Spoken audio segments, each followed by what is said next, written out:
Tu as des livres en particulier sur la créativité qui t'ont parlé ou qui t'ont marqué? Euh, Il y a un livre sur... il y a deux livres sur la créativité qui m'avaient vraiment bien plu. Il y en a un, c'est celui de Twyla Tharp. Que je connais pas, c'est le titre. Comment il s'appelle ce livre? The Creative Habit. Ok. Voilà, il est derrière là, The Creative Habit, où elle explique ça justement. Donc Twyla Tharp, c'est une grande chorégraphe qui doit avoir la soixantaine maintenant, américaine, et elle explique justement que être créatif, c'est pas forcément un don, c'est pas forcément des méthodes, mais ce sont des habitudes.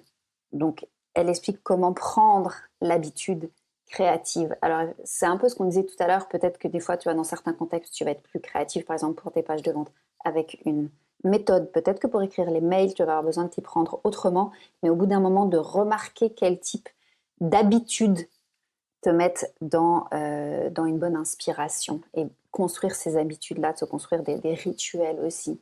Et donc, The Creative Habits de Twyla Tharp. Et l'autre livre que j'ai trouvé absolument génial, c'est le livre de Steven Pressfield, je ne sais pas si Les Gare de tu le l'Art. connais, qui s'appelle Turning Ah, Pro. Turning Pro, ok. Et toi, qu'est-ce que tu trouves dans celui-là? Parce que lui, il en a écrit plusieurs et du coup, ça se mélange un peu dans ma tête. Celui que je connais le mieux, c'est La Guerre de l'Art. La guerre de Il me semble l'art. que Turning Pro, c'est un follow-up à ça. Voilà. Moi, Euh, j'ai lu La guerre de l'art après, mais dans La guerre de l'art, il explique en fait que justement, bah, c'est un peu ce que tu vois, ce qu'on disait tout à l'heure, c'est que c'est pas forcément fluide, quoi, tu vois, d'écrire ou de produire des super contenus, parce qu'en tout cas, le marketing, c'est vraiment un domaine qui est très créatif. Et il parle aussi des process, etc. Et il mentionne dans La guerre de l'art le fait qu'il y a un moment en fait où c'est comme si tu deviens pro dans ton habitude créative ou dans ta volonté créative.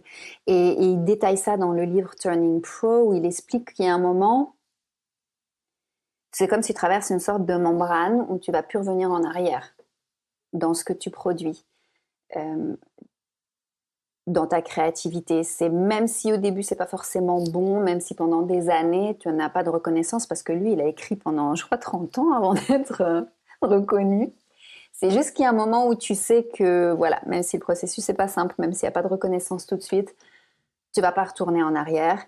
Et tu sais, tu pars du principe qu'à partir du moment où tu veux faire quelque chose de créatif et d'original, tu vas te heurter à, tu sais, il appelle ça comme la loi de la gravité, c'est la résistance en fait.